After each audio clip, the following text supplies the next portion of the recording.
Good morning, students. Today's topic is dielectrics and polarization. Dielectric की बात हमने पहले कर ली है. That insulators are known as dielectric. यहाँ हम बात करेंगे कि इन्हें पोलराइज कैसे किया जाता है and what is the meaning of polarization. But before that, जो हमने प्रीवियस चैप्टर में डिस्कस किया था अबाउट कंडक्टर एंड डाइलेक्ट्रिक्स, उसकी थोड़ी सी बात कर लेते हैं. So when we place a conductor in an external electric field, as we discuss earlier in chapter first, what will be happen कि उसमें जो फ्री चार्ज कैरियर्स हैं they will start moving and this charge distribution in conductor adjusts itself in such a way that the electric field due to induced charges oppose the external field within the conductor. है ना, हमने ये चीज़ discuss की है पहले. जब आप किसी कंडक्टर को फील्ड में रख देंगे, इलेक्ट्रिक फील्ड में, एक्सटर्नल इलेक्ट्रिक फील्ड में, तो उसके फ्री चार्जेस जो हैं, इलेक्ट्रॉन्स जो हैं, they will be shifted toward positive side of external field. तो दूसरी साइड ऑटोमेटिक डेफिशिएंसी हो जाएगी इलेक्ट्रॉन्स की, तो वहाँ पॉजिटिव चार्ज आ जाएगा. तो कंडक्टर के अंदर एक इलेक्ट्रिक फील्ड सेटअप होगा जो बाहर के फील्ड को कैंसिल आउट कर देगा, उसे अपोज करेगा. एंड द इन कंडक्टर, ये जो आपका स्टैटिक सिचुएशन जब आ जाएगी, then two fields will cancel each other and the net electrostatic field in the conductor will be zero. As you can see in this figure, हमने E naught जो है वो एक्सटर्नल फील्ड है. Then due to that जो electrons हैं they are shifted toward positive side of external field, तो दूसरी side positive charge आ गए. तो आपका जो नेट फील्ड है inside that conductor, E inside जो फील्ड बनेगा वो एक्सटर्नल के अपोजिट है, और स्टैटिक कंडीशन में इन दोनों का नेट रिजल्ट जीरो हो जाएगा. इसीलिए कंडक्टर के अंदर हम हमेशा इलेक्ट्रिक फील्ड को जीरो लेते हैं. अब बात करते हैं डाइलेक्ट्रिक की. अगर डाइलेक्ट्रिक को हम प्लेस कर दें इलेक्ट्रिक फील्ड में, डाइलेक्ट्रिक्स के अंदर फ्री मूवमेंट्स जो है वो चार्जेस की पॉसिबल नहीं है, because they do not have free charge carrier.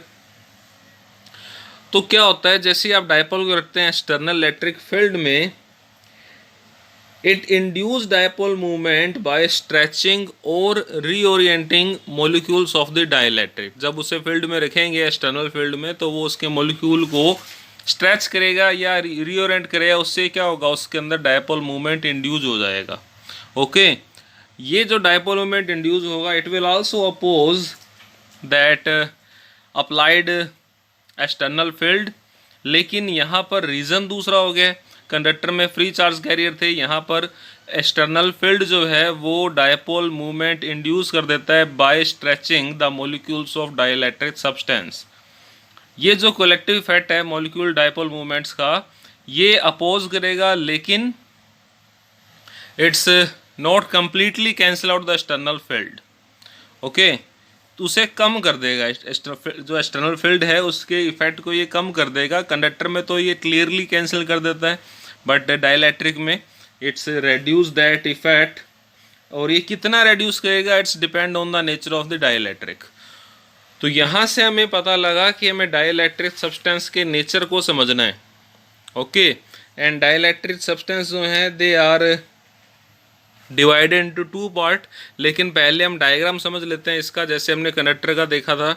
So this is the diagram for dielectric. External field में अप्लाई किया, इसके अंदर भी जो है वो डायपोल मूवमेंट क्रिएट होगा. चार्जेस डिस्ट्रीब्यूशन में फ़र्क आएगा क्योंकि इलेक्ट्रिक फील्ड स्ट्रेच करेगा मॉलिक्यूल्स को या कर देगा रीओरिएंटेड. ड्यू टू दैट जो इनसाइड फील्ड है वो आउटसाइड के अपोजिट तो है, लेकिन इन दोनों का वेक्टर सम जीरो नहीं हो रहा. मीन्स ये कंप्लीटली कैंसिल आउट उसे नहीं करेगा. अब जो सब्सटेंस है डाइलेक्ट्रिक, उसके मॉलिक्यूल्स को हमने दो पार्ट्स में डिवाइड कर रखा है, polar and non polar molecules. Both are dielectric substance, लेकिन हमने इनकी स्ट्रक्चर के बेस पर, इनकी प्रॉपर्टीज़ के बेस पर इन्हें डिवाइड कर दिया. तो पहले हम बात कर लेते हैं नॉन पोलर मॉलिक्यूल्स की.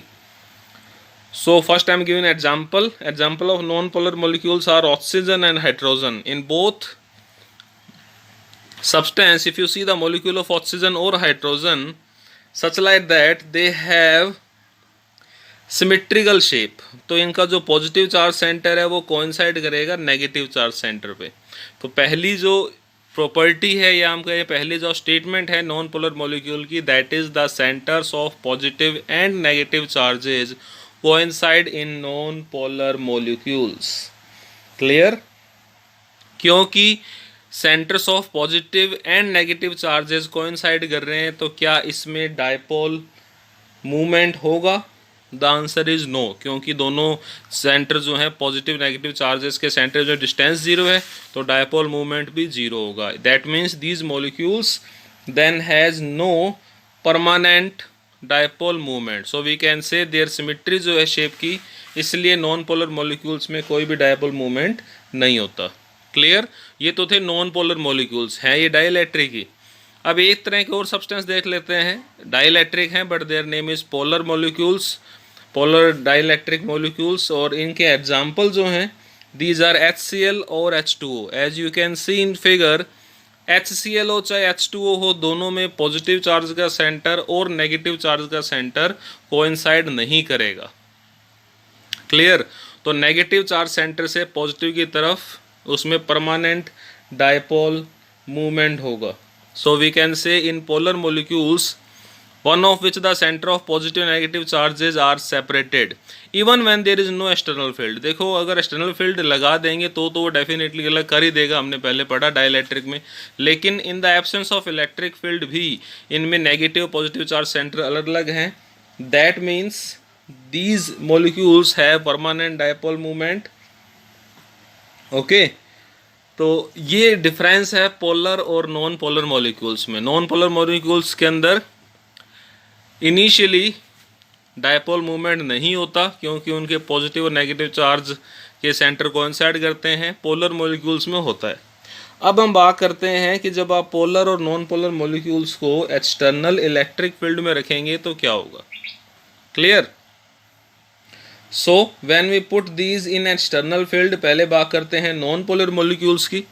तो जैसे अप्लाई करेंगे आप external field, then the positive and negative charges definitely they will be displace in opposite direction. जैसा हमने पहले पढ़ा डाइइलेक्ट्रिक के केस में, जैसे ही आप एक्सटर्नल फील्ड लगाएंगे वो क्या करेगा, मॉलिक्यूल्स को स्ट्रेच करेगा, उससे पॉजिटिव नेगेटिव चार्ज जो होगा that will be displaced in opposite direction. As you can see in this figure, जब E जीरो था, एक्सटर्नल फील्ड जीरो है, तो पॉजिटिव नेगेटिव सेंटर कोइंसाइड कर रहे हैं। मैंने जस्ट उसके ऊपर नहीं लिखा, नीचे लिखा है पॉजिटिव के नीचे नेगेटिव, लेकिन राउंड ये बता रहा है, सर्कल ये बता रहा है कि they are coincide to each other.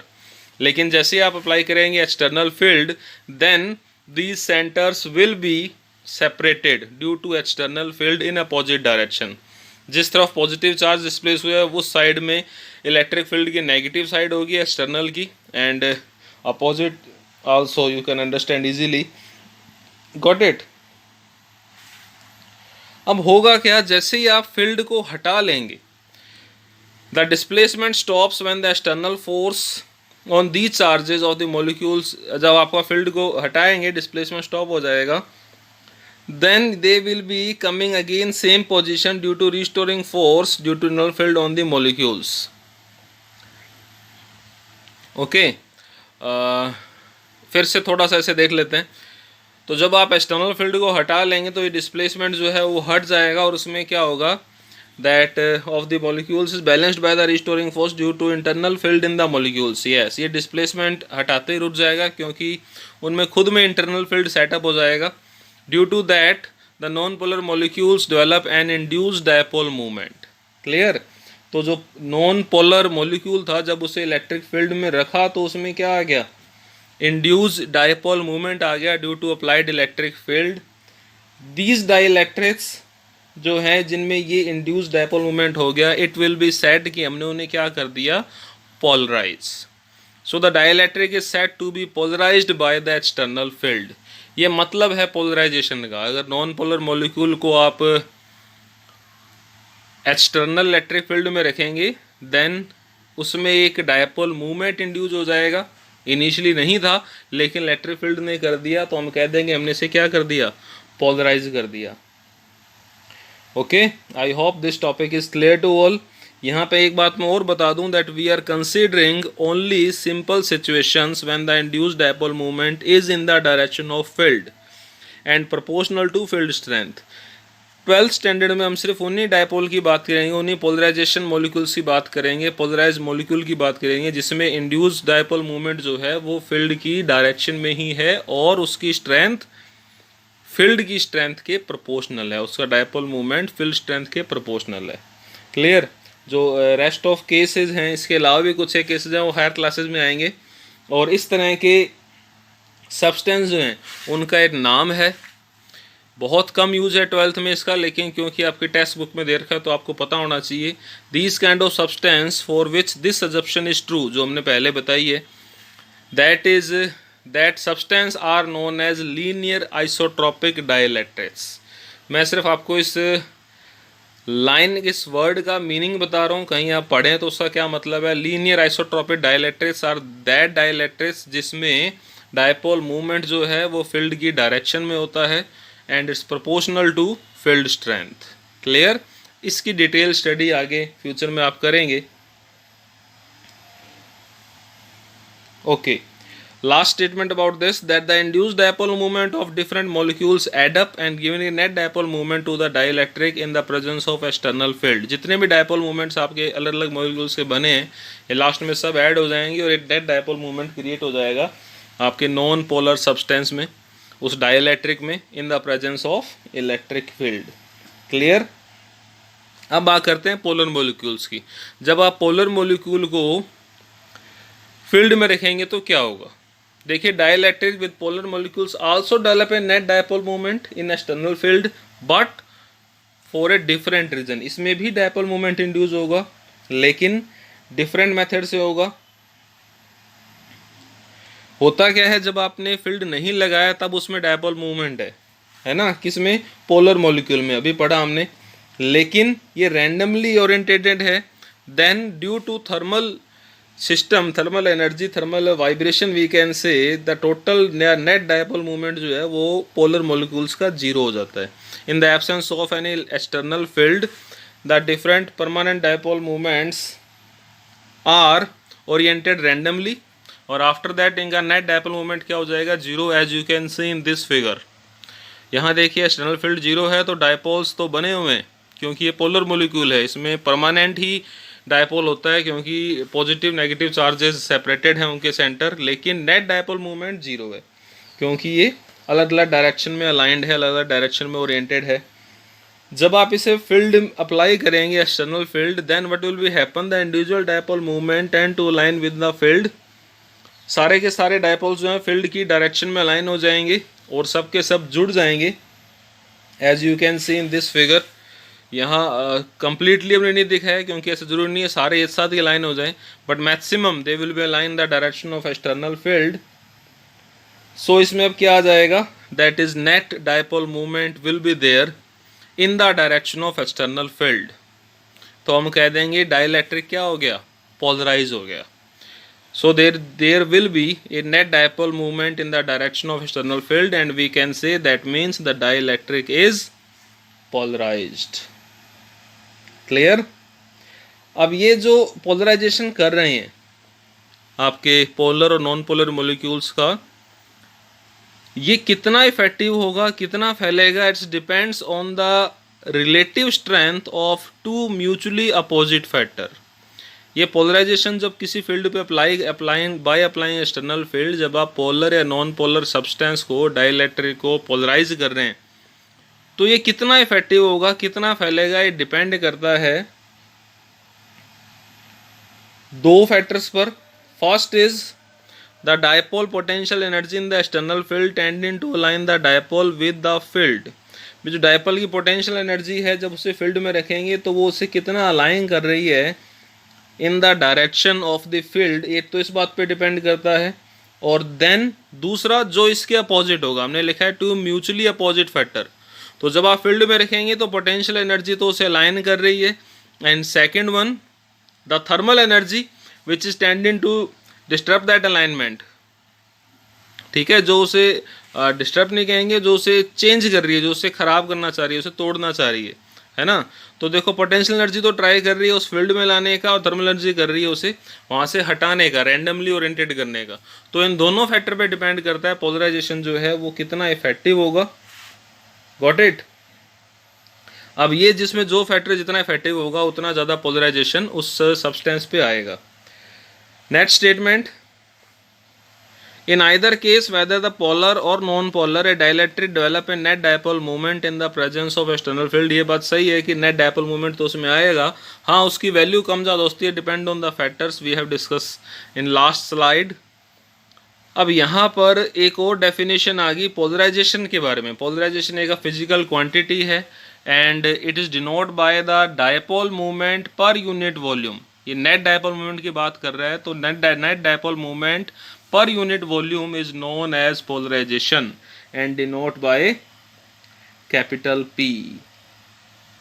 Clear.